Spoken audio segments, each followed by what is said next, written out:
ମୁଁ ଯେତେ ଚେଷ୍ଟା କଲେ ମଧ୍ୟ ଜିତି ପାରୁନି କି ସଫଳ ହୋଇପାରୁନି। ବହୁତ ପରିଶ୍ରମ କଲା ପରେ ମଧ୍ୟ ସଫଳତା ମିଳୁନି। ମୋତେ ସବୁଆଡ଼ ଅନ୍ଧକାର ଦେଖାଯାଉଛି।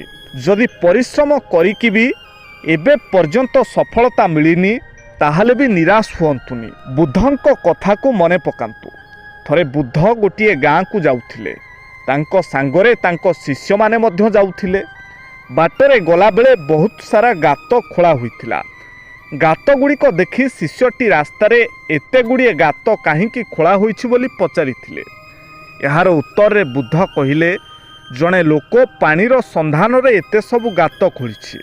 ତାକୁ କେଉଁଠି ବି ଟିକିଏ ପାଣି ନ ମିଳିବାରୁ ସେ ନିରାଶ ହୋଇ ଗାତ ଗୁଡ଼ିକ ଛାଡ଼ି ଚାଲିଗଲା।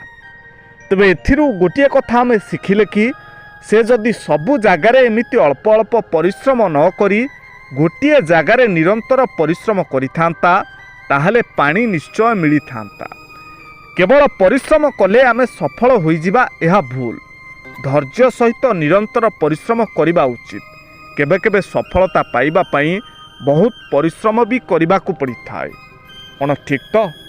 ଏହି ଭିଡ଼ିଓଟି ଯଦି ଆପଣଙ୍କୁ ଭଲ ଲାଗିଥାଏ ତାହେଲେ ନିଶ୍ଚୟ ଗୋଟିଏ ସେୟାର କରନ୍ତୁ।